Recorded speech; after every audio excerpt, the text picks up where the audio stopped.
Pallof isometric with hip bridge march.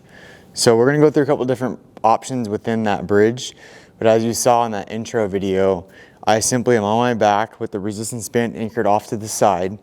I'm pressing out to get that rotation to where the band's gonna try to pull me side to side, and I'm trying to fight that with my hips as I'm going through the march. So when I get set up, I like to make sure that my hands are directly in line with my anchor point. So I'm kind of maintaining a right angle. I don't want to be down too low or up too high to where my hands are here. So when I say right angle, I mean that my forearms are perpendicular to the floor when I get set up. And then obviously the further out I scoot, the more resistance I'm gonna have going through my trunk and into my hips. So hands at my chest, I'm gonna push my low back into the ground.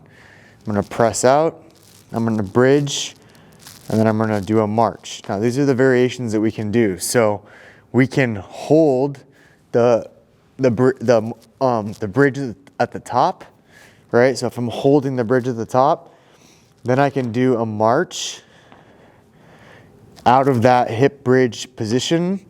Or what I can do is go back to the ground, bridge up, march, march, back to the ground, bridge up, march, march.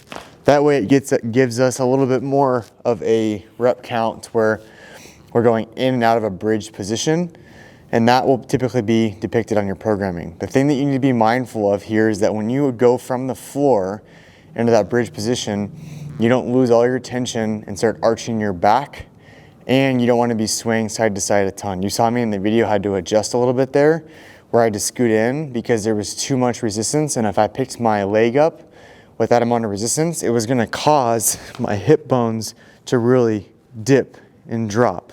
So if I were to just take something and put it on my hips, I wanna be able to keep my hips square the entire time that I'm going through that march. The second I start dropping my hips, the resistance is too much, and I need to adjust accordingly.